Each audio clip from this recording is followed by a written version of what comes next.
Welcome into the live stream. Live stream here from McCready and Siskey, powered by Rain Total Body Fuel. I'm Neal. That's Tyler. What it is, sir. How are you? Doing good, brother. How are you? I'm good. Good. Back from your vacation in Atlanta you had. I spent in the last 18 nights, I spent 14 on the road. Not before I got back. So it was 14 out of 18 nights, either in Oklahoma City, Nashville, Milwaukee, or Atlanta. So You're well traveled. I was glad to get home. You're ready for Talladega at this pace. I said all along that I was I passed by Talladega twice. Did you wave? I didn't. I started to stop by and just go take pictures and say, "See, I came." No, it was. I was kind of hoping to cover a Sunday game. I thought an Ole Miss Auburn Part 4 would have been fascinating. For the record, I think Auburn would have won. I'll be clear here, but I thought it was going to be fascinating theater. Yeah, and I had some storylines that were kind of worked up, and journalistically, I was looking forward to writing about that game on Saturday. Yeah, that was. But it was almost to be. It was almost there. But on the flip side, on Saturday morning when I woke up, you was ready to get home. I was like, you know what? Appreciate you, Chris. I'm glad to head home. But no, it was a lot of fun. Appreciate you guys not thanks. Stopping the penetration. Big thanks to the Clearwater Group for sponsoring that travel. That made it easy. It would have been quite difficult otherwise. All the travel to Milwaukee, the travel to Atlanta with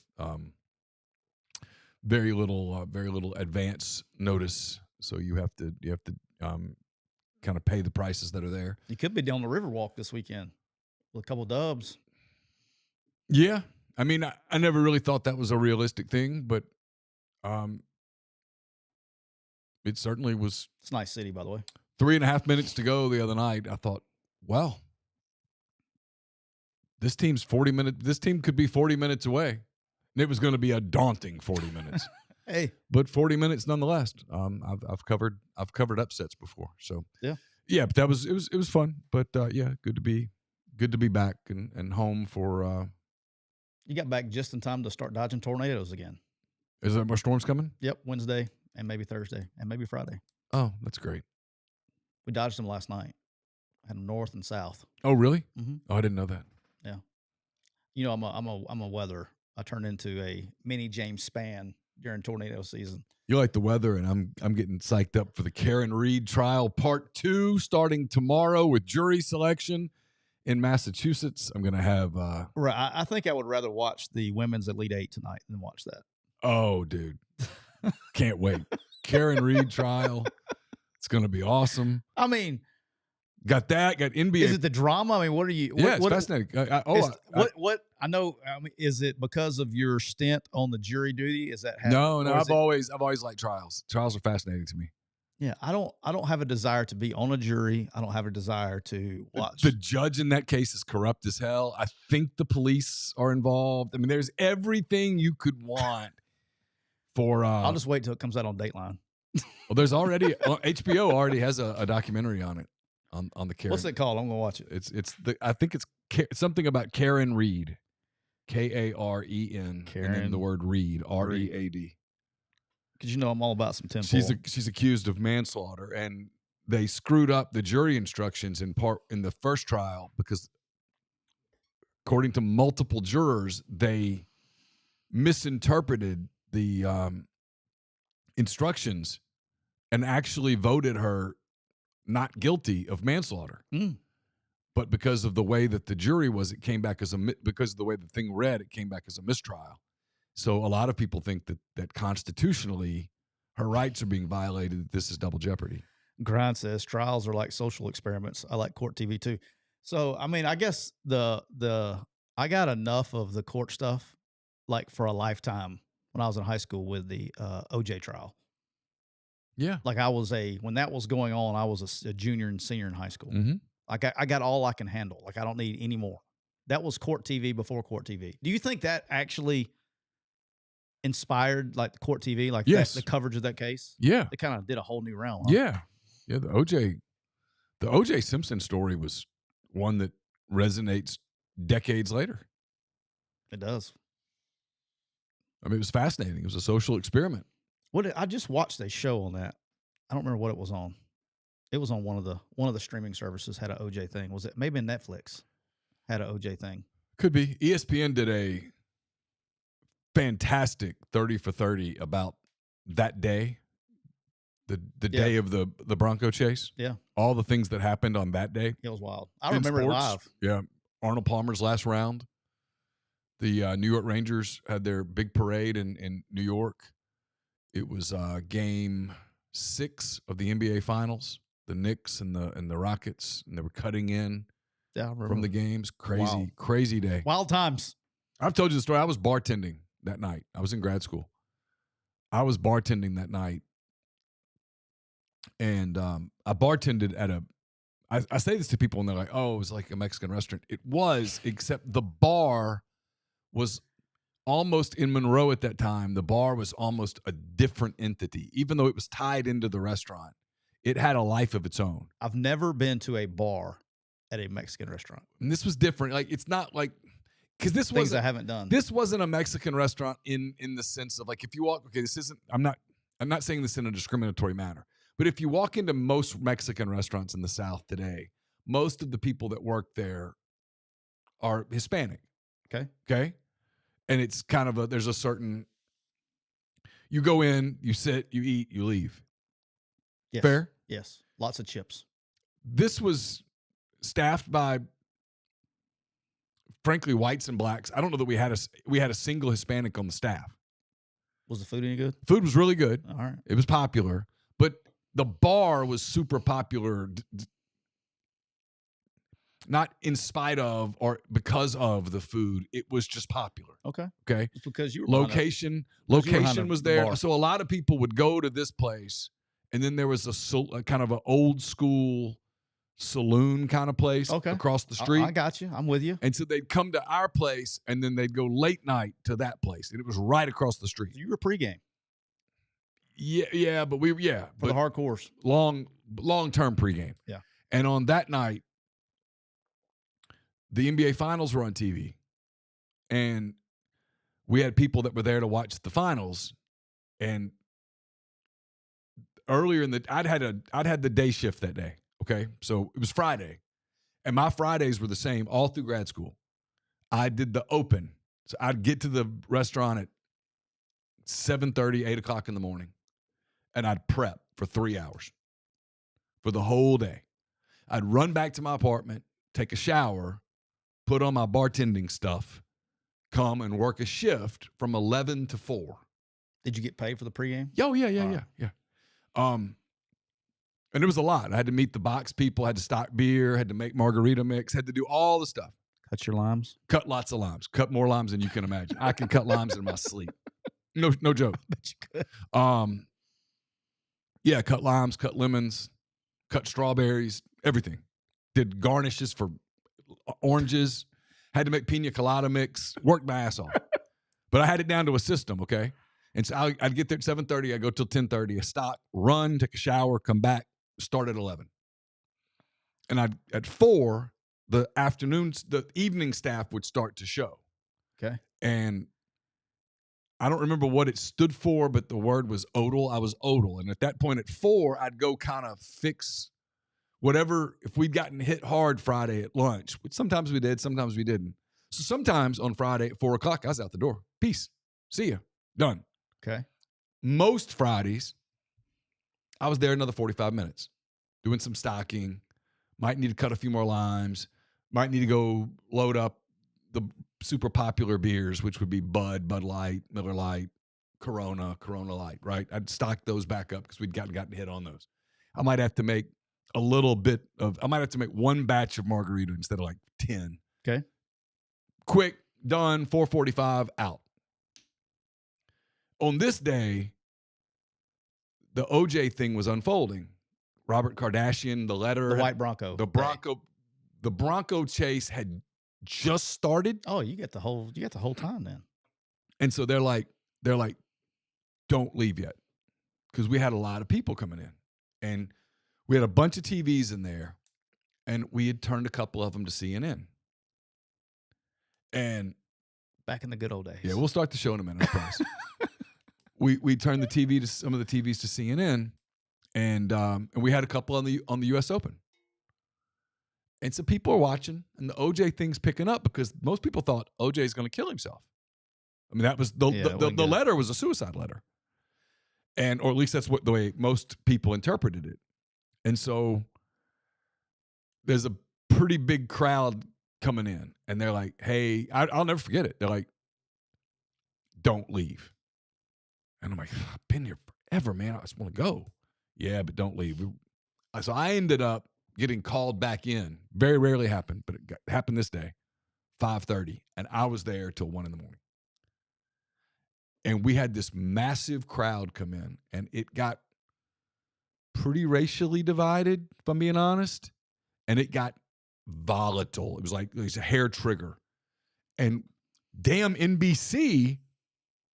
The NBA Finals were on NBC, and NBC kept cutting away from the game to the chase. Right. I remember. And people would lose their minds like, turn it back. And I'm like, dude, it is back. That is the channel. We hadn't changed anything. And they'd get really angry. And that thing, I remember thinking that night, this guy's going to kill himself and this place is going to erupt. It was volatile. People were pissed off. That was wild. We had to call police to get police to just kind of be there. Like, just in case. Just calming. Yeah. And some dudes down there had a joint. The place was just nuts, man. The place was nuts. That thing ended at 1 a.m, and someone said, "When did you clock in?" I said, 7:30. Been here all day. I was done. I mean, my nerves were fried. That was one of those nights that you got home and you turned on CNN or whatever, and you just sit there and looked at it and went, what a day. This is a day you'll never forget. And sure enough, it's a day one of those handful of days in life that you never forget. And it wasn't just because of OJ, but like you tell your kids, my kids, they don't understand how big of a star OJ Simpson was. Like, it's hard to put that into modern terms. Yeah. He was he was the guy. He was all over commercials and everything else then back then too. He was like probably the most marketed former player, I guess, at the time. At that time. Absolutely. And he was on those Miller Lite commercials that were so popular. He was in the Hertz commercials that were so popular. He was part of the NBC football broadcast. He'd been on Airplane. He'd been on Airplane. The Hertz commercial of him running to the airport. No, not Airplane. What was the movie he was in? Naked Gun. Naked Gun. He'd been in those movies, which were super popular. Yep, that was great. Very big part of modern pop culture. I need to go back and watch in the Naked 90s. Gun, man. That was the game back in that was the show back in the day. All right, let's crank her up. All right, here we go. A lot of pre-show there.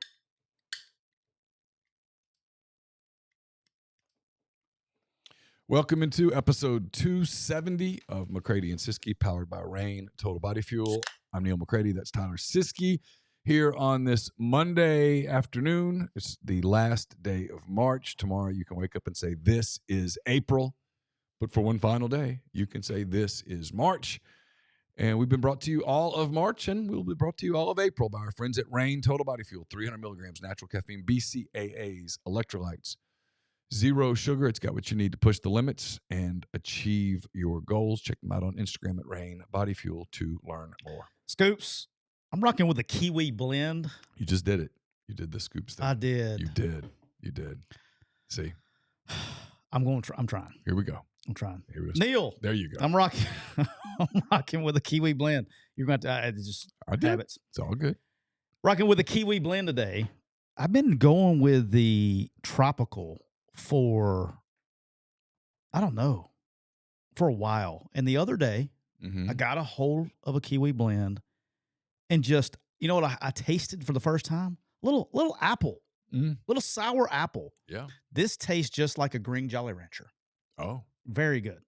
Very good. How about that? Very good. So that's what I'm rocking today with the kiwi blend. And the Cooper Chevrolet chat is already bumping. And remember, today is the last day of Chevy Truck Month. Make sure you go to Cooper Chevrolet, Buick, GMC, Hyundai. Give them a call at area code 256-236-4481. That's area code 256-236-4481 and get your huge savings on the Chevy Silverado 1500 and more trucks. You can get 2.9 APR for 72 months and save up to $14,000 MSRP. How about this? Fun fact. Had at church the other day, I had a friend send a picture at church. I guess I missed it. My wife actually saw it, but he saw it and my wife saw it.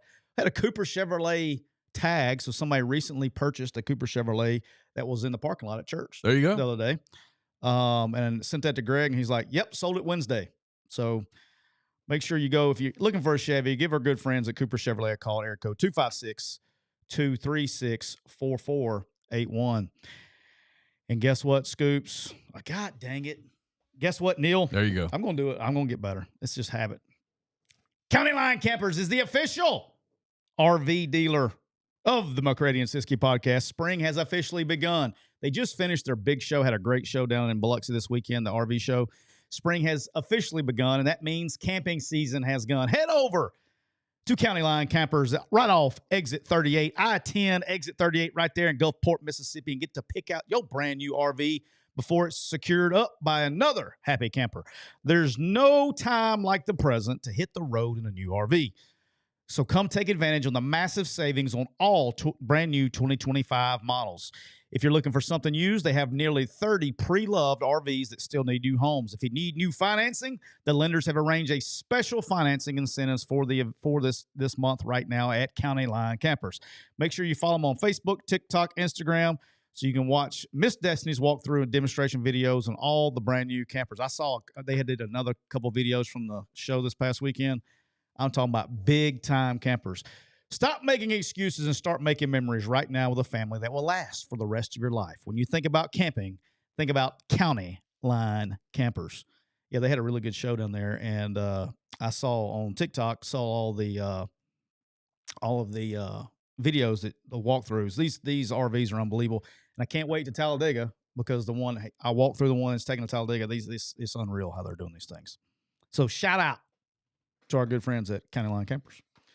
All right, Scoops, let's crank this bad boy up. That's 3 times. God dang it. There you go. It's just I guess it's muscle memory. It's going to take a minute. I'm getting there. Trying to fix you. And please do. Just trying to coach you. I'm coachable. Believe it or not, I'm coachable. All right. Been watching a thing about the Boston Celtics. I finally caught up. I could Bill Fitch you. Bill Fitch was tough. Back in the day. I will be coached up. Speaking of coaching up, so we talked about literally, it was our last show. We talked about how Andrew Luck, who is the new GM as of November with Stanford, fired a coach last week.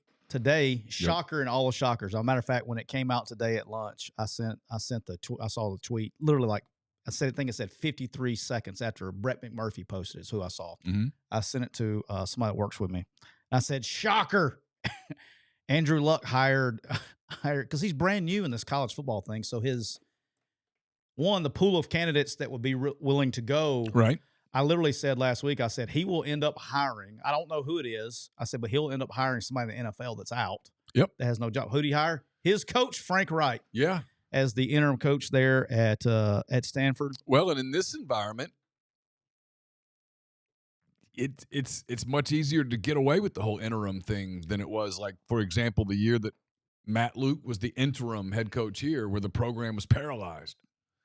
Now you're not really paralyzed. You're still just buying players. You've got a pool of money to go buy players, and you go buy the players. Now Stanford's a little different because of their academics and stuff, but they're going to become a portal program as well. Everyone is. You know, the interesting thing to hear to me is Andrew Luck, and again, he'll be involved in everything. But from a GM perspective, I think fans, again, I actually talked about it. I did a podcast today with somebody at lunch, but the GM role is different everywhere that you go. Right. The actual responsibilities, just because it says GM, there's not hey, this guy does this, not like the NFL. Still kind of new at the college level. It's very new. Some people that have GM titles they just are running recruiting. Some people have, some people negotiate contracts. Most of them keep up with the money, but usually the head coach has a lot of the GM power. It's very evident in Stanford's case, probably because he's a former player, very successful, all that stuff. I mean, he fired a coach. Now he's hiring a coach. He is basically running the entire football program, literally like an NFL. He is GM. adopting an NFL model. Correct. A lot of college programs, it might as well be called assistant to the head coach. Not assistant head coach, Correct. but assistant to the head coach, with apologies to Dwight Schrute. Assistant to the head coach, because it's kind of the person who does a lot of the, not dirty work, but just does a lot of the head coaching responsibilities in the shadows to free up time for the head coach to be the head coach. I talked about on the show that I did today.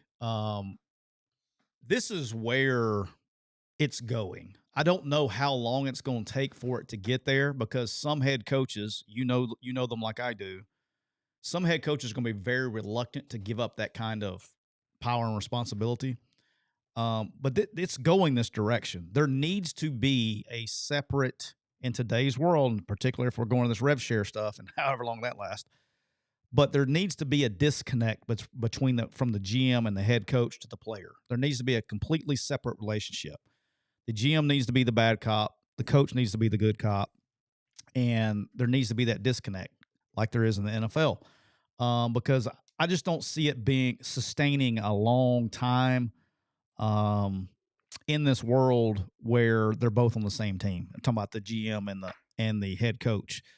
Because the more and more players get paid, you don't want a coach trying to coach a player an hour after he got out of contract negotiations with the guy and didn't give him what he wanted. It just creates a lot of tension unnecessarily, and it's hard enough to win as it is now. Okay, yes, they don't need anything extra on that. Right. And that it is what it is. It's a negative kind of me versus you relationship needs to go somewhere else and not to the coaching staff. So it's all going there. It's just a matter of coaches hate change. You know this. I know this. Coaches hate change. And so it's going there. It's just a matter of when.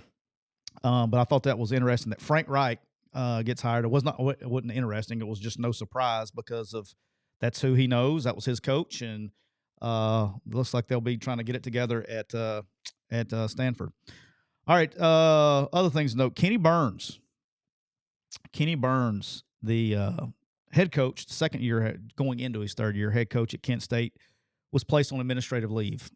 He was 1-21 in his first 2 years. He actually got a contract extension after his first year. And there's been some things, a lot of things there's nothing confirmed. They won't say. There's a lot of things on message boards allegedly causing things why it would be financial related. I'll say that. Don't know why. But I would imagine putting somebody on administrative leave after pending an investigation or whatever, this is probably a way to get out of a buyout and move on, particularly at that level. Almost certainly. Yeah. So we'll see what happens. Nothing good going on there at Kent State. And Kent State, he replaced Sean Lewis, who went to Colorado as the OC and now the head coach, who Sean had a great run at Kent State, did as good as you can do there. Went to Colorado for 1 year as the offensive coordinator. Now he's the head coach at San Diego State. All right. I'm going to stay with football. I actually accidentally bumped this. Didn't mean to. Staying with college football. Over the weekend, Deion Sanders. Yeah, your guy. Gets a 5-year, $54 million new deal in Colorado. So I'm here to tell you my preseason hot take was wrong.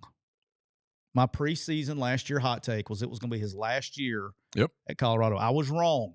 I will tell you when I'm wrong. I'm actually it's actually really good for Deion to get this deal because I just don't see how they're going to be able to sustain what they did last year with losing and what they're replacing with so far. It's good for it's a hell of a time to get a 5-year, $54 million deal. They feel like they have a lot of money because they are very aggressive right now in the pre-portal. They have a look, and Colorado's definitely one of these teams. Okay, for 90%, let's call it 85 to 90% of college football. They all feel like if they've opted in, which all Power 5 has, and all FBS has, teams that haven't had money in the past in the old school way, they're now getting rev share, they feel rich. Yeah. Because they're getting more money through rev share than they ever had in the collective. Does that make sense? Like they're getting more money there. And the one thing where Colorado, I think, will have an advantage is they're actually one of the very few places that actually players get real NIL, like legit NIL at Colorado. At Colorado, yeah. And so, and we'll talk about it. 800,000 times, 800,000 times that whether this Deloitte thing happens or it doesn't happen or whatever, all that comes through it. If it does stick, they will help. That would help their situation. I was in Atlanta with people. What do we disagree on? The whole Deloitte thing. I was in Atlanta with people from Auburn, Michigan, and Michigan State. I was like, we disagree on it. What do we disagree on? Well, I think you think Deloitte's going to hold up. I don't. I think it's going to hold up for a minute because my whole point is, if they throw out that, they have to throw out the whole case. Like I said, I talked to people, Auburn, Michigan State. I won't say precisely what kind of people because I don't want to accidentally dox somebody. This is what everyone is talking about in college sports. Oh yeah. It's a major topic in college basketball. Major. But there is a consensus among SEC and Big Ten teams that good luck Deloitte. Yeah, the problem. I mean, that is the consensus among the two biggest leagues, and that tells me that those leagues are ultimately going to get what they want here. There's not a chance in my mind, and maybe I'm wrong. And if I am, I'll sit here and go, I was wrong. There's not a chance in the world, in my opinion, that the SEC and the Big Ten, in which multiple programs are going into a transfer portal season that is hot and heavy right now. Mm-hmm. There are a lot of these programs, and I shouldn't say a lot. There are multiple programs in both leagues that are going to have payrolls for basketball, men's basketball, in the $10 million range. Yeah, like I said the other day, but they can do that. Doing that before my point is, I don't give up. I don't think they think at all that Deloitte is going to be able to come in and go, nope. They disagree. So here's the thing, right? You're not getting off on this topic, but here's the thing. It's the topic. I mean, it is a fascinating topic. So you don't burn. I don't want you to burn matches over there. Yeah, I'm running out. The thing to me is this. Let's say those are matches from the old days. Yeah, that's from the bar. Yeah, don't do that. You save them things. I need to get some new ones. Surprised they still like. Back in the dust, they got dust on them. And no telling how many cigarettes those things lit. All right, here's my realistic question. Okay, I don't think it will stand up either. But here's my point: is by the time it gets litigated and you get a decision on it, it's going to have to stand for a little while.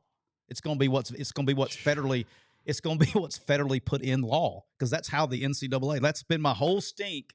Somebody asked me the other day, is like, wait, when you say federal law? Yeah, House versus the NCAA.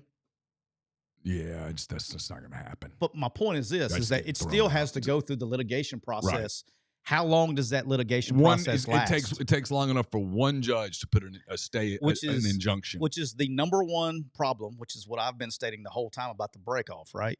The problem with the NCAA is it's not being governed by the NCAA anymore. The NCAA is being governed one federal injunction at a time. Yes.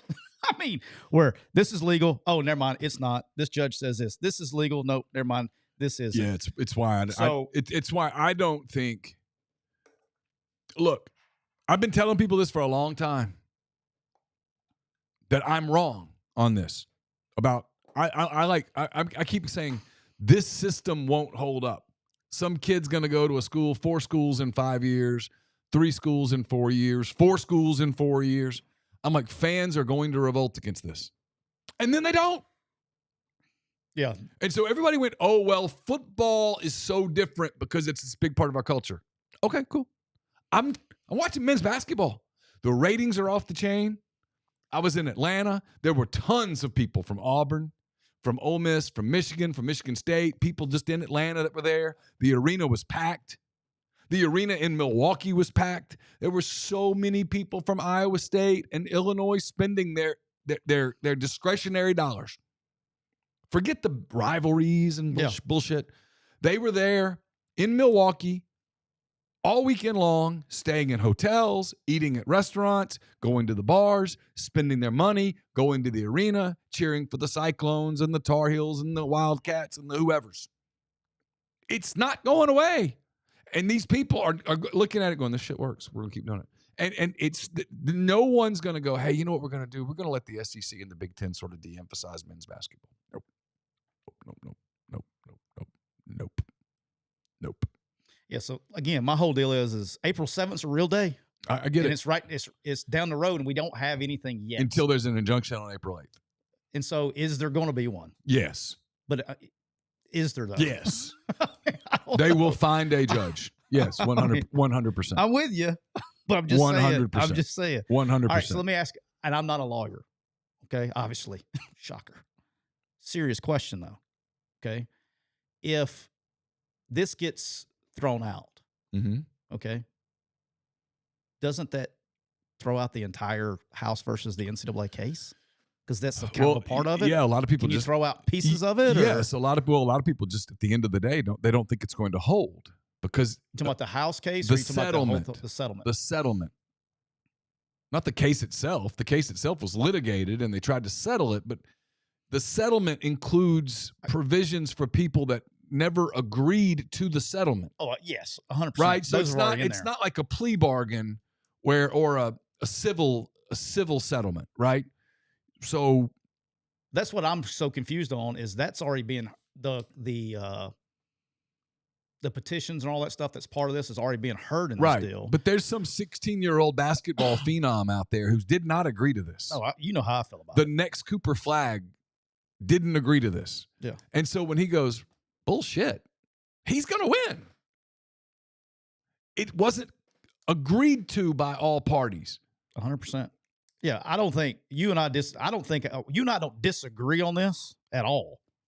I don't think we disagree on this at all. I don't think it's going to impact anything more than like I don't think it's going to impact things for 24 hours. I actually just think it's absolutely not going to happen. Well, that was my whole point we talked about last week. Was I was like, people are kicking the can down the road, saying something's going to happen. The litigation process may take time, and they're kicking it down the road far enough to where it'll change by the time they have to deal with the consequences. So I don't know. It's going to be, but said all that to say this, regardless of what happens, I think Colorado with Deion being the head coach is one of the very few places that can get real NIL, not pay for play. And going back to what you're discussing about there's ways to do it even through spending money on basketball and those things. There's ways to do that even in the new way. Yeah. What I'll be interested in seeing is if it wins, okay, let Deloitte kick rocks.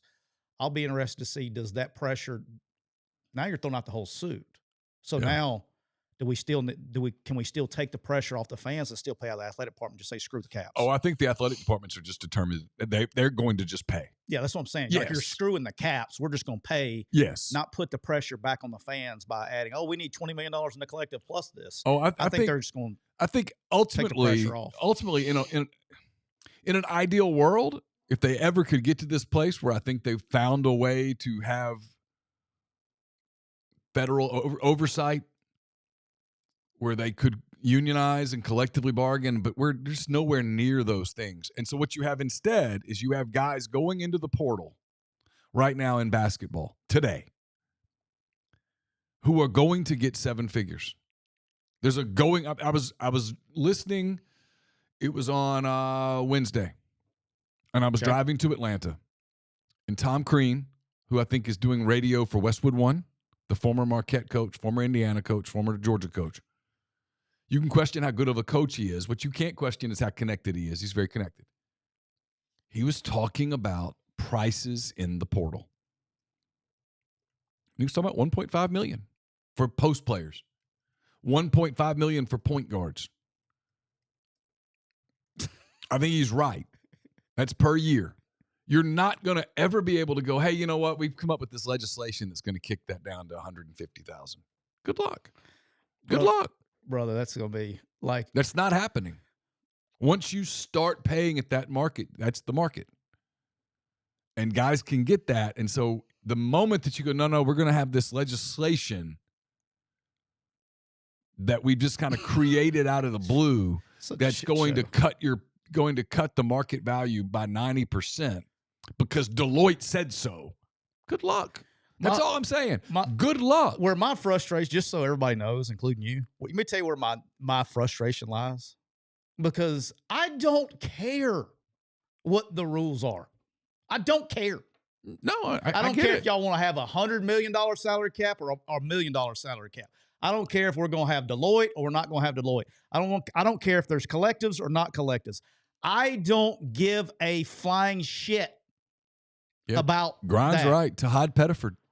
But here's my deal. Tahad Pettiford. Just whatever the rules are, make some damn rules, and so you can build the roster. But you can't make rules. But that's my point. Is like that's where my frustration is. We're nowhere. I don't care what they are. Like if we're in the wild west, something. If we're in the wild west, we haven't even crossed into Oklahoma yet.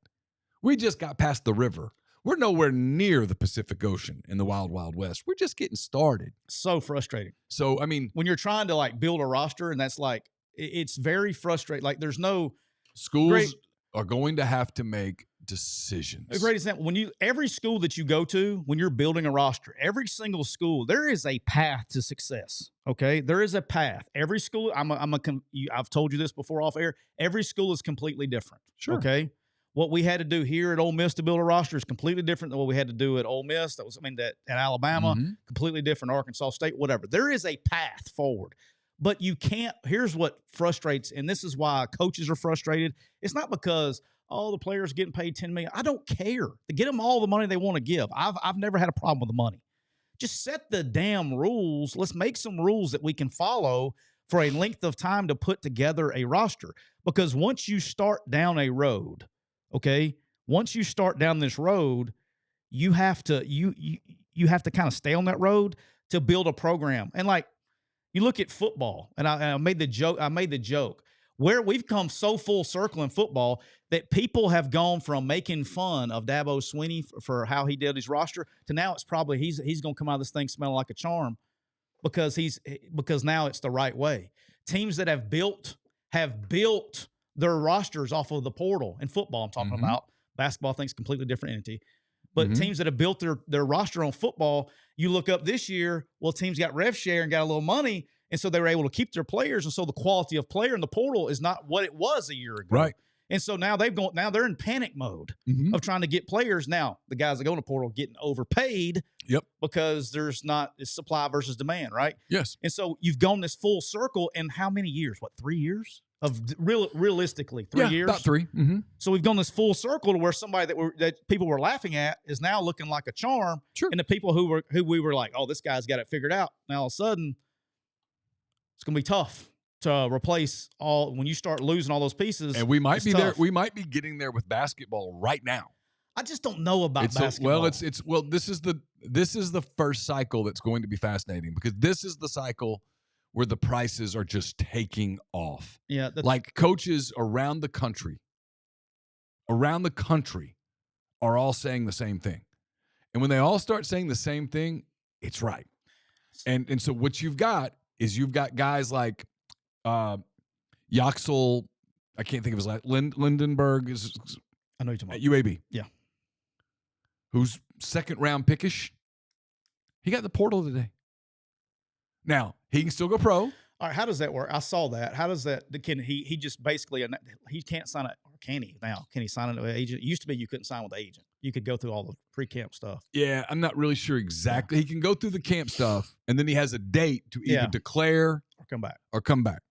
So Matthew Morrell at Ole Miss did this a year ago, right? Where he did a lot of the pre-camp stuff, gets feedback, makes a decision. Where we are today with basketball is, well, if you're not a first round pick, yeah. I use this example. I do a thing at rebelgrove.com called 10 Weekend Thoughts. And I did this like a throwaway 2B because I used an Arkansas example because I talked to someone around Arkansas. We got an Arkansas fan listening right now. I used text me. I used an Arkansas example because I'd heard from someone around that program who said, Adu Thero, who before he got injured was being talked about as a first-round pick. He had the injury, he missed a lot of time. He's now considered by a lot of NBA people as a second-round pick, somewhere between 35 and 55 in the draft, okay? He could stay at Arkansas and make 7 figures. Now, what's best for his development? There are certain franchises that he would be probably advisable to, hey, if they're going to draft you and give you a 2-way deal that could convert to a NBA contract, they're going to develop you in the G League. You're going to play some. You're going to get experience. You're going to get some summer league. You're going to get some really high-level coaching, blah, blah, blah. There are also organizations that, in like any other entity, there are organizations that are well-run. There are organizations that are complete combustible nightmares, where he would be better off, in his case, staying at Arkansas, make 7 figures, presuming, now you can't, there's no health fairy that you can go to, right? There's nobody you can go to and go, okay, here's part of the deal here. I'm not going to get hurt. Doesn't work like that. But if you promised him, hey, you won't get hurt, you're going to have a good year, you're going to work your way up into the first round, hey, it's a no-brainer. Well, excuse me, 3-4 years ago, you would definitely advise him go pro. Get a pro contract, get started, go. Now you're like, dude, you can make real money and just punt this down the road 1 year. You're still young. In the NBA, the younger you are, the more valuable you are, right? Starting out. So you stay in the college game 4 years, 5 years. You don't have a shit ton of value in the NBA. It doesn't mean you can't become a great NBA player, but they're not going to value you as highly as they will if you're 19. Yeah. And they look at you and go, hey, you're still this piece of clay. We can mold you. We love some of your skills. We can fix your jumper. We can do some stuff, right? But that's where we are with college basketball. And so you have this cycle that's going on right now where you have multiple programs that have 8, 9, 10 roster holes. And all of the kids are wanting big money. And there's everybody in the portal, and it's supply and demand. And there are going to be rosters who are going to look up at the end of this next 3 or 4 weeks and go, damn, we're going to have to do some bargain basement stuff now. We're going to have to roll the dice on some role players that will come for cheap. Because the big ticket items, when you go shopping in the nice stores, when you go in the wherever, I'm not a shopper, I don't know, I go online. But if you go to the nice stores, it's expensive. And there's no sales. There's no, hey, 65% off. No. This is all full scale, like that's Neiman Marcus, right? I mean, whatever. I mean, that's why people are suing the Deloitte thing. Because the rev share for basketball is not good enough to buy the toys that they want to buy. No, because those people, that's the sport where the coaches can get out. It's much easier to do it. And you get, like Kentucky, there's a story out today that they've got a couple of different boosters that between the two of them have promised $4 million. Good for them. And it's, yeah. So how do you tell the kids that Kentucky's going to bring in, no, you can't get that money. Yeah. Can't have that money. How do you justify that? Well, there's no market value. Well, they're willing to pay X amount. If someone comes to us and is willing just to pay us an exorbitant amount of money just to read a reader, we're going to do it. And if a company comes in and goes, well, that's not market value, you're screwing up, we're going to sue and we're going to win. Yeah. I will be interested, all kidding aside, I will be interested to see what, I think I just know from my day job, I know how some teams are taking the Neal approach and being like, screw it. This is what we're doing. I know a lot of teams, a lot of athletic departments that are doing it the cautious way. I'll be interested to see how many deals get done in the next 7 days. Like, if you tell me a big name gets done and sent somewhere in the next week, yeah, I tell you that they're spending money, yeah, pre-April 7th. Yeah. If you tell me a team goes post-April 7th, I tell you they're telling everybody to kick rocks. Like, it's going to tell you. Well, I think you're going to see both. The next 7 days are pretty much going to tell you who's telling the NCAA to kick rocks and who's trying to, because that's where there's a lot of angst. And some schools are going to do both. Yeah, they're going to try to get stuff done pre-April 7th, and they're going to tell people to kick rocks. There's a lot of angst amongst athletic departments because they don't have any direction. Sure. And that's the truth. People don't want to hear that. You get paid this amount of money. Figure it out. But let me tell you what's not happening at these athletic departments. Do we follow rules or not follow rules? I'll tell you what's not happening. at any of them. Okay. When a booster tells You're a taking the coach, money. hey, this winning is fun. I want to keep winning. Here's $1 million. Yeah. Here's $2 million. They're not taking it. Nobody's going, listen, Johnny. Don't give me that money. We're a little worried about the rules. No, they're Yeah. taking the money and they're buying the players. And I think you're seeing, and that was, but we went back last week. I think the teams that are the teams that are telling everybody to kick rocks, okay, and they're trying to stay, they're the teams that can spend money. Okay, the teams that have been spending money. Those are the teams because they want to keep spending money, and they've had an advantage, and it's worked their way, and they've to their credit, not against them, to their credit, and they're trying to keep their advantage, and I would be doing the same exact thing. And what you're going to see a little bit in the interim, I do believe, based on just the success that people are having with the I'll go out on this limb.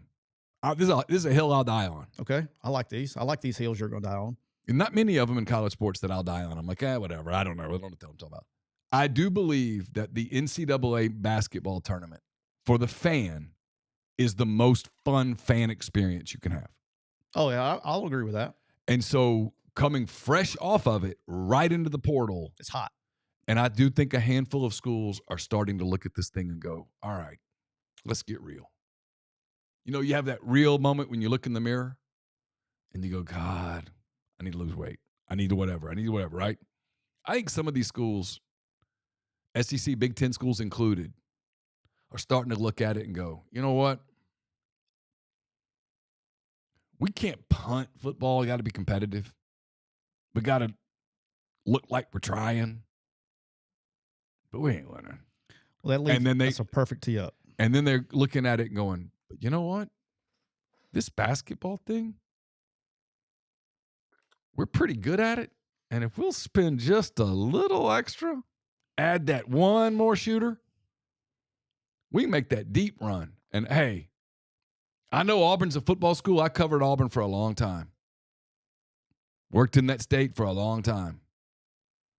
But I'm going to tell you something, man. That basketball program over there has an absolute load of momentum. And all those, there were tons of Auburn people. They were everywhere. Oh, they're fired up. Don't tell me that a place like Auburn doesn't sometimes look at it and go, When football's struggling, it's easy. It's football struggling, it's easy. Now, when they've been good at both at the same time, sure, it's always going to be that. But and I'm going to put a bow on this in this perfect tee up there. Okay. Yeah, Austin named a couple of them. Arkansas, Kentucky. All right. Right? I mean, Arkansas just went to the Sweet 16 for the fourth time in 5 years. Yeah, with two different coaches. So at Arkansas, let's be real. Like, no offense to my Arkansas friends out there, Woo Pig, I love you. Y'all aren't winning in football. It ain't happening. You never go into. Never's too big of a word. You're never going to be perennial contenders to go to the playoffs. It's not going to happen. Okay. You're doing it in basketball. You've done it in 4 or 5 years. You've been to. I think you're seeing what you're talking about. 4 Sweet 16s, and 2 of those years you went to the Elite Eight, and this last year you went to overtime in Sweet 16, and frankly kind of got screwed on a little call with a minute left that you should have gone to the Elite Eight this year. So you can be competitive. It's right there. You can hate Arkansas, and you have to go, yeah, they've proven they can be competitive in basketball because they are. Yeah, if they're not participating, I think they will. I think Kentucky will. I think those are trying to do the Deloitte kick the curb. Okay. Here's where I was getting into. If let's participate with me in fantasy land right here, okay? Just for a second. Let's say somehow, some way, the basketball gods come down and say, "Hey, Neal, this Deloitte thing is going to hold up." Okay. In the world that rev share is actually a real thing and it lasts any particular amount of time, and this is, if it doesn't get thrown out of court on April 8th, whatever, right? Yeah. I honestly believe that if that happens and rev share is here to stay for a little while, you're going to see the rise where the SEC has been good this year in spending money. You're going to see the Big East become. Well, that's what they're banking on. The Big East becoming what Yeah, the SEC is this year because they that don't have sets- a football program to spend their rev share And money that on, sets me up for what I've been saying, which is, and there's not a chance in hell that they're going to let that happen. that the Big Ten and the SEC are going to look at that and go, yeah, we're cool with that. No chance. No, I agree. I don't think they're going to be cool. No chance. It's just a matter of what. I was just around 4 programs, 2 SEC and 2 Big Ten, and I'm just going to tell you, there's no chance in hell. I agree. They're not going to like it. They're not going to try to let it like it. They're going to do everything they can in their power. What I just they'll don't go to know, war, Tyler. They'll go to you. war against it. I am with you. They'll go to war against it. I don't know, and I love you. You know I love you. You don't know. Nobody knows because nobody knows. I don't know what is going to happen. Like I know we're getting ran by all sports are being run by federal injunctions. You're missing what I'm saying. I'm not saying that it won't ultimately, it might not happen or there might not be a court ruling. I'm saying that the SEC and the Big Ten will collectively join forces and go to war against it. And that is when you take those 18 schools and these 16 schools what and you make that, what are they gonna do, Neal? Well, they're not going to break away because there's no way to break away, but they'll fight. What they going to want to do, Neal? Well, but here's the problem. No, here's the problem. The problem with them is that there's too many. This is the part you don't get. You kind of get it because you've dealt with it before. Yeah, if you just let the athletic departments make decisions, they just break away and take all their money and spend it, and they'd have a 34-team tournament every year. But you have too many educators that are like, well, golly, gosh, doggone good. We really want to take care of Wofford and McNeese, and we should play that game against Winthrop because that's a bye game for them. That's the only reason they haven't broke off already. Right. Well, but that's never going away in academia, and so instead they're going to fight it legally, and I just think they'll win. That's an awfully powerful entity. Yeah. Again, we don't know. We think. But we don't know. I'm generally don't. The confusion that's out there about the lack of guidance is at a. I mean, I wish I could tell you some of the things that I'm listening to on these conversations. I've probably had some similar conversations. Well, I'm talking about, I don't want to say kids, but look, I'm not you know me really well. I'm not really a big anxiety guy. You can give me whatever problem that you have. We'll figure it out. It's not that big of a deal. We'll figure it out. The level of anxiety I would have trying to, there's people that you go to, right? When you don't know something, how do I do this as far as legally? How do I do this? What do I need to do here? There's always people, whether it be in your own university or at the NCAA, you could call and be like, hey, look, I want to do this. Can I or can I not? What's the guidance on this, right? Mm-hmm.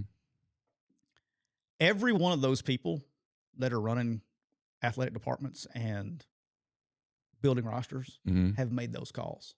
Mm-hmm. And they either get 130 different answers or they get, I don't know. And so there's no guidance.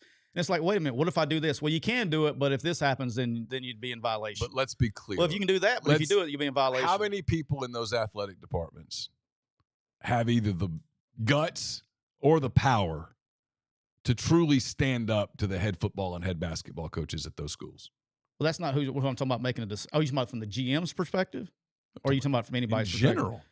I mean, you're talking about conference commissioners. Everybody's different. You're getting guidance. The guidance that you're getting is so polar opposite. Right. You know what I'm saying? And so when regardless, you got all the cautious people that are legal and you got some cautious, some aren't. Right. And then you can't just go make these decisions. My point without, is none of these coaches are going to go the cautious route. They're just no. They're too competitive. But sometimes it's above their head, right? Very rarely. Now the big time ones, like that's my point. Lane can go do what the hell he wants to do. Who at Auburn's telling Bruce Pearl no? Bruce Pearl can go do what he wants to do. That's my point. Okay, that's all. That's the whole Big Ten. Andy Kennedy can't. No, but there's 133 you think anybody at Michigan State's telling Tom Izzo, listen, hey Tom, but they're not. But they're going to tell Jonathan Smith. So everybody, there is a bunch of people. Like there are some. Do not get me wrong. There are plenty of coaches that will say y'all kick rocks, but there are also plenty that can't get told to kick. They got to do their thing. They don't have enough win equity. Yeah. So anyway, maybe so. Scoops, have I told you this? You in case. again. God dang it. That's 4. Whoa. Then I hit you with a pin. That's 4. Or in a pinstripe. 4 in a pinstripe. I'm working on it. It's when I go to read ads, if you haven't noticed. Yeah. Neal. There you go. In case somebody needs a NIL deal. Yep. And they need to ride to California to argue the court case. You know what they should do?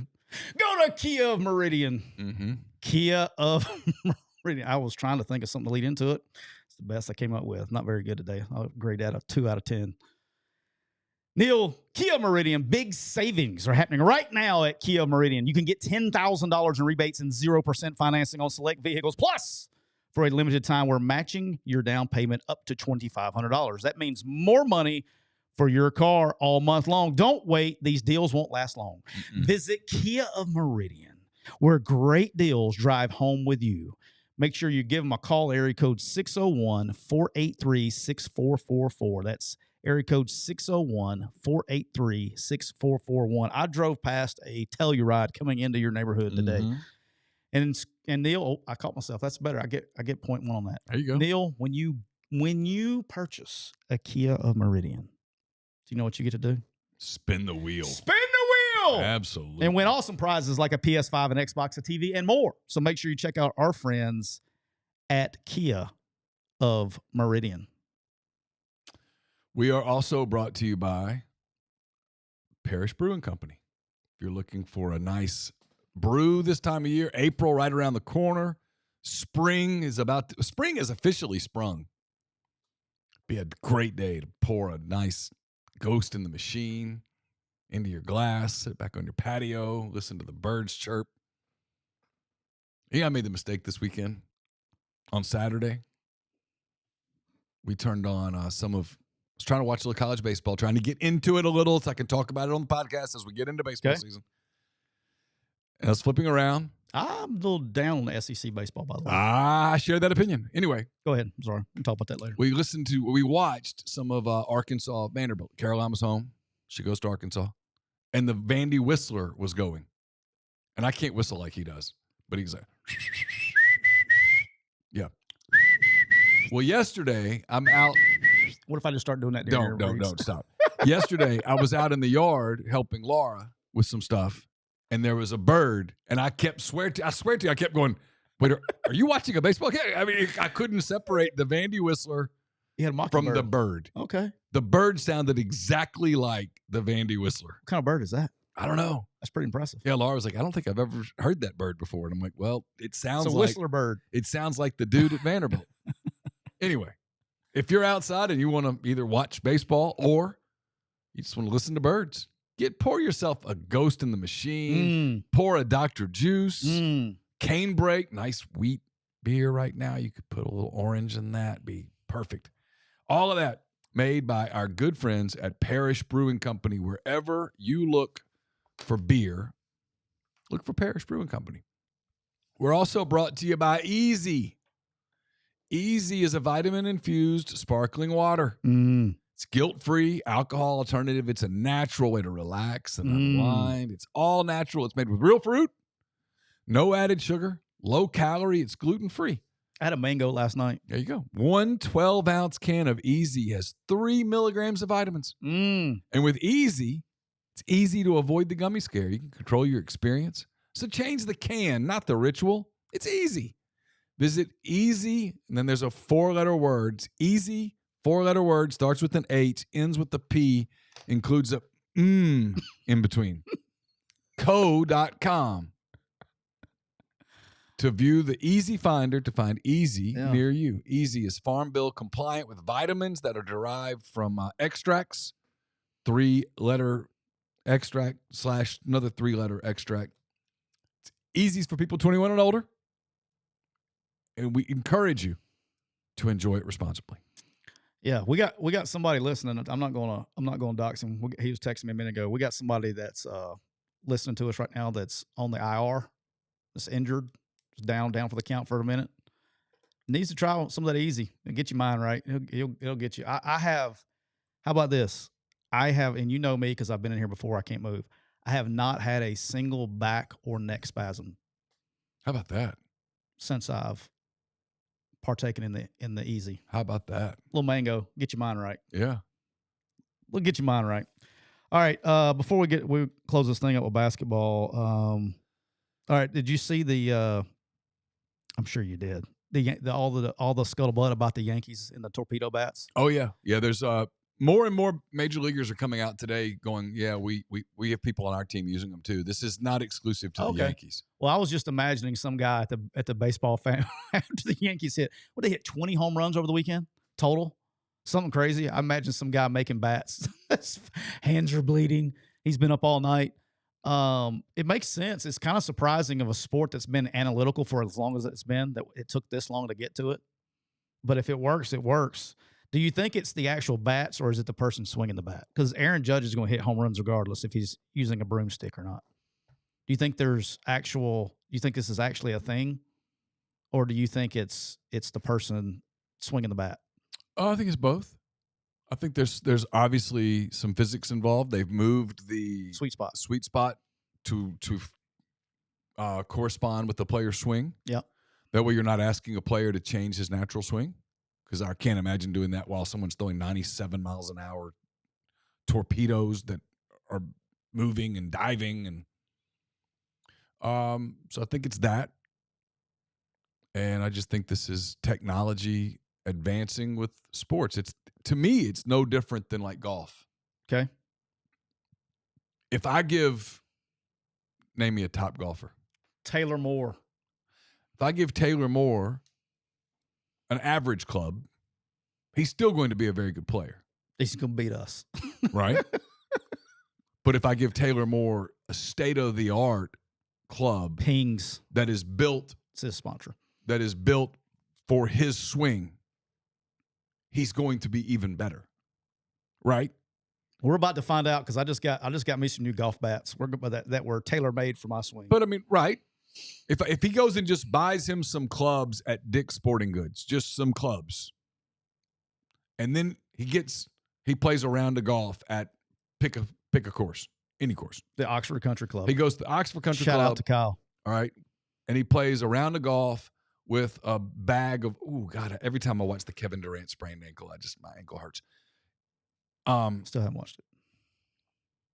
If he goes and plays a round of golf with an average middle of the pack set of golf clubs from Dick's, he's still going to shoot a really good round of golf at the Oxford Country Club, right? But if he then goes and gets state of the line, state of the art, made for him, everything engineered for his body and his swing, and goes and plays the exact same course, he's going to score better with those clubs. Right? Yes. That's what this is. We're just modernizing the bat, and more players are going to go to it. You know, people keep calling it the torpedo bat. It looks like a boat oar to me. Looks like an oar, but it is what it is. But yeah, some poor guys out there doing that. And then, all right, so I sent a question. I just texted Taylor. I said, what would you shoot if you played with a Walmart set of clubs? He said 70 to 75, a lot of pars. There you go. And so, I mean, I wonder what he could hit. They had great bats. I wonder how fast it would take for him. How long for him to crack a head of one of those drivers, because he hits the piss out of it. Not long. But that's the point. They already had great bats, but now they're making bats that are even better, that are engineered for the specific player. Makes all the sense in the world. And so more players are now they're hitting balls off the sweet spot. That's what's happening. And frankly, it's kind of probably something Major League Baseball is excited about, because they run. I mean, that's what they want, hits and runs and home runs, and chicks love the long ball. They do. And with the way pitching is today, man, with this cavalcade of bullpen arms that come in throwing 100, 98, 101. That's the thing, is like I notice even at the high school level, because these pitchers are getting absurd. Like, and why? Because they're going basically into the factory, right? And they're learning how to maximize their velocities and such. This the kid. Oh, I got a hand raise guy moment. You want to do some life advice? I got some life advice for Vandy. Yeah, let's see. Knock that out. Let's see if I can find it. Yep. Life advice is presented by Cole Walters of State Farm Insurance. Cole is licensed in auto, home, life, health, business, pet insurance for the whole state of Georgia. Contact Cole at 706-525-7850. You can also find him at colewaltersinsurance.com. And don't forget, before Tyler gives his life advice, here's some life advice. If you're out there and you're wanting out of corporate America, or you're looking for your next business venture, if you're interested in learning about buying a business or a franchise, Andy Ludicky can help. I've known Andy for a long time. Great guy, fun guy to sit and have a couple of beers with. He is a diehard college football fan, franchise veteran. Andy will work with you to help you find a franchise or a business that fits your DNA. Andy's an awesome guy, loves to help others. Just call him and you can learn about his process and his services, which, by the way, are 100% free. It's a no-brainer for those of you wanting to get into business ownership. And by the way, if you are a Tennessee fan, Texas fan, Ole Miss, Auburn, Florida, Kentucky, Arkansas, whatever, Andy loves college baseball. Speaking of baseball, kind of works out. We're talking about bats. For every person that he works with from this site, tell him, hey, I heard about McCready and Siskey. He'll donate between $500 and $1,000 to your favorite college baseball team's NIL. And after watching the first few weeks of SEC baseball, you may want to get right on that. So call Andy. He has great guys, tons of business experience to lean on through your process. It's Andy at myperfectfranchise.net. Again, Andy at myperfectfranchise.net. Or you can call him directly on his cell, 404-973-9901. So my life advice is going out to the Vanderbilt baseball team. Okay. After we did our show last week, went to Lewisburg, did the concession stand review. Told they had T-shirts made. That was awesome, unbelievable, top notch. But as I looked over there to start the game, they were pitching Talon Haley. They have a left-hander that's already signed with Vandy. Okay. Those 98 from the left side. Must be nice. There was like, I don't know, I'm guessing here, I don't know, between 7 and 11. All right, there's a bunch. Scouts. With all radar guns standing behind home plate. Yeah, boy. My suggestion, if Tim Corbin looked at that and went, oh, son of a bitch. My advice would be go ahead and move on to person number 2 because he's probably not ever showing up in Nashville. Yeah, he pitched. He pitched like half the year last year and got hurt. But dude, it was they sat there and I felt it was like a herd of cattle. Every pitch he threw, they would do the radar gun, and then between innings they were writing, and then the second he got pulled out of the game, gone. Dude, it was like a herd of cattle. Happy hour. Can you imagine? It's like that life, because they had to go to somewhere in the middle of nowhere the next day to watch somebody pitch or whatever, just absolutely. over and over again. Mm-hmm. Yeah, my suggestion would be to just go ahead and move on to whoever number 2 is on your list. I don't think he'll be showing up in Nashville to pitch. He was, and there's been a couple. There's the kid down at Sinai, Mississippi State that I was talking about a few weeks ago from Petal. He throws, he pitches, and he's unbelievable. But yeah, he was really, really, really good. All right, little hoops. The Sweet 16's been set. If you're a Tennessee fan or an Alabama fan, I know it was tough watching your teams get allergic to the rim. Just ran into really good teams too. Tennessee, I think, was 1 of 15 from 3 and 3 of 22, 3 of 24 in field goals for the first 17 minutes of the first half, and they were like at 8 points. Rough Elite Eight for all Alabama and Tennessee fans. Not only did you play good teams, and look, the other defense had some things to do with this, but even when you got open looks, wasn't hitting open looks. And it probably looked worse at Alabama because Alabama could not miss on, was that Thursday night? They could not. Was they play Thursday or Friday? Alabama played Thursday. They played Thursday and made every shot. Every shot that they threw and then up. on Saturday, they just ran into a better team. Duke was really good. Yeah, Duke. All right, so if you do that. Now, talking about this. So I had Florida and Duke, and I had Florida winning in the bracket. Mm-hmm. I've said this all year. People are like, who's the best basketball team? I said, I think Florida's the best basketball team. I would say Duke second, da-da-da. Brother, I don't know, man. I don't know. Duke, the way I would like to thank, first of all, I would like to publicly thank Florida for playing with their food. because I hit you at plus 140 live line at the 10-minute mark against Maryland, and I hit you live plus 260 live at the 10-minute mark against Texas Tech. But I did pretty well. I got a little 4-unit live bet weekend on the Gators. But dude, Duke's good, man. I don't know. It's really going to be a really good Final Four. First time since 2008. Mm-hmm. We got 4 number 1 seeds.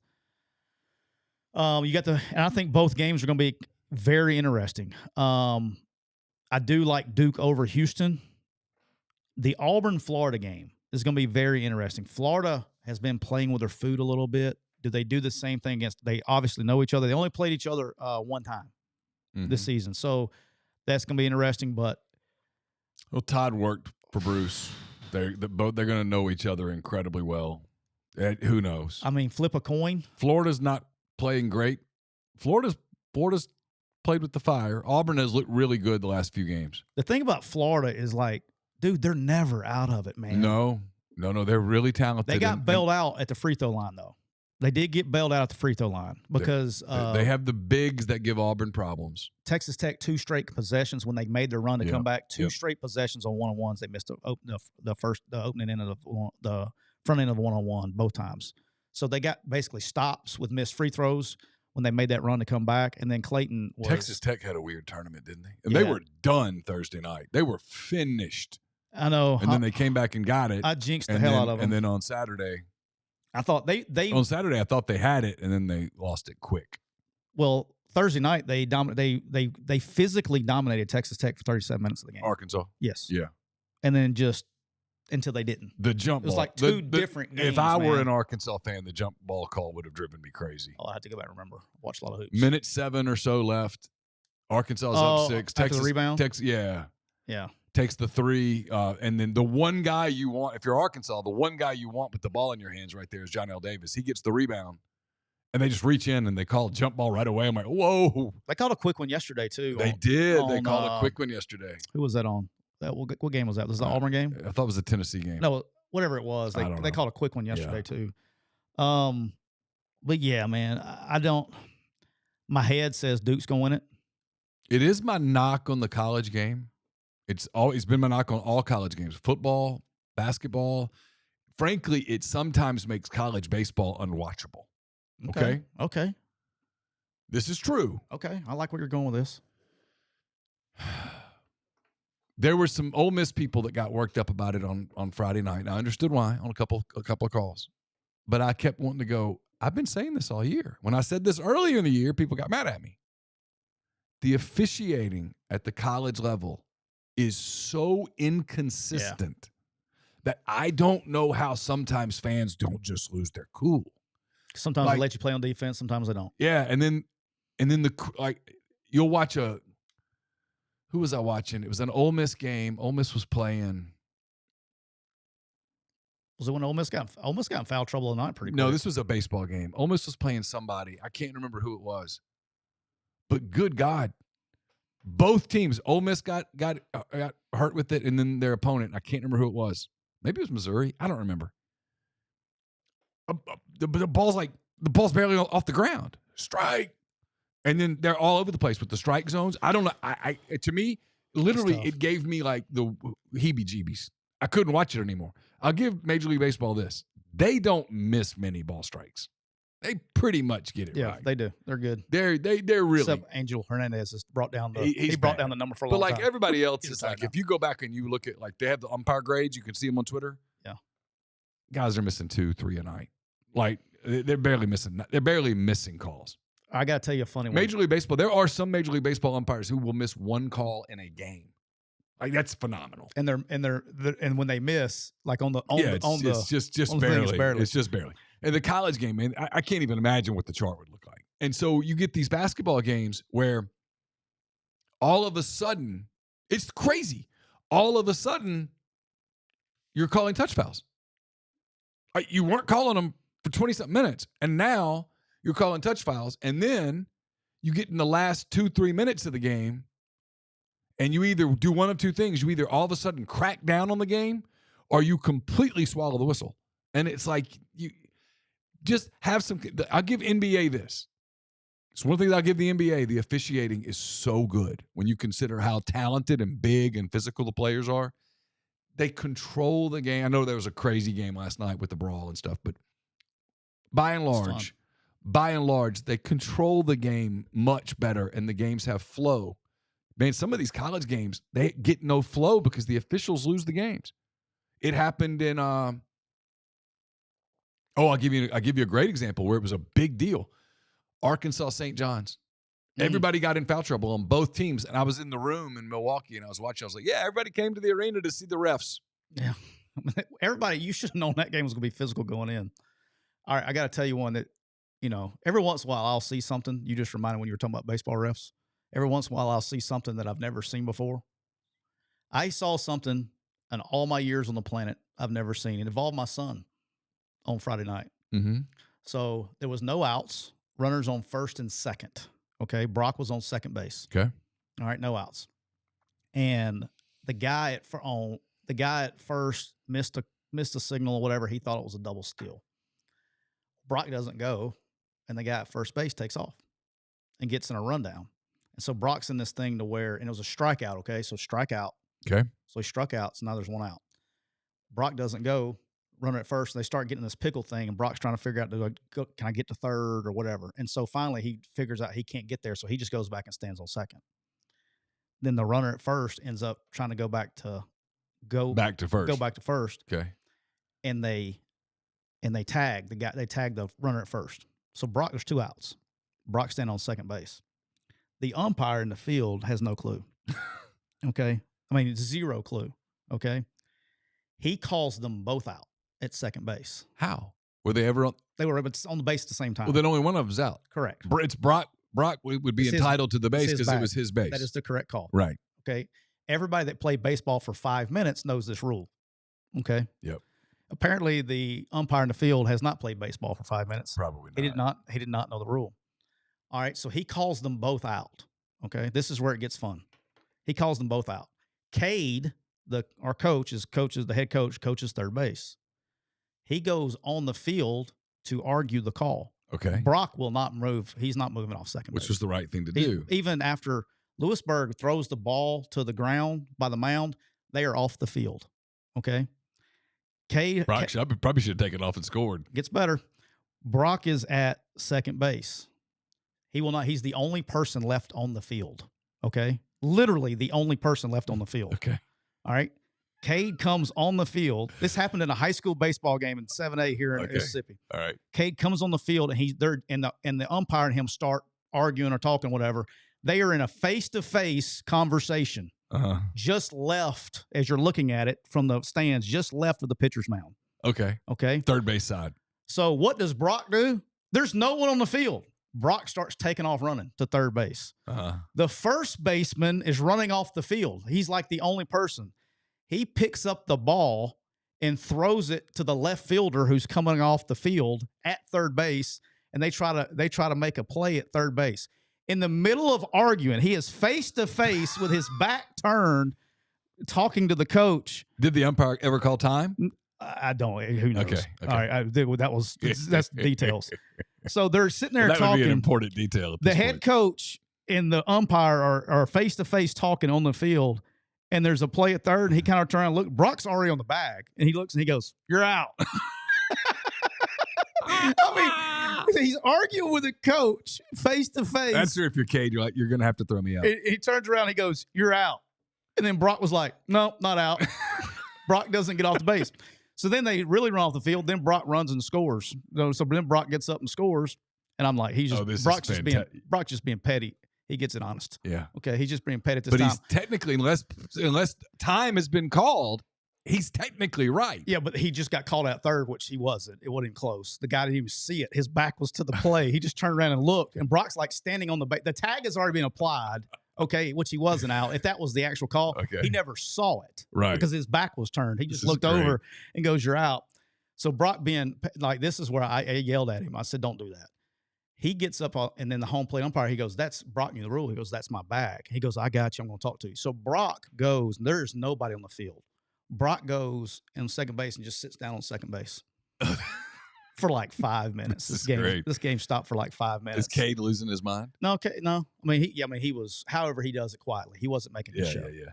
And I'm sure he wasn't happy. But like, so eventually they got together, and then they had to bring everybody back on the field for 1 out. So, but my favorite. So they ended up getting it right.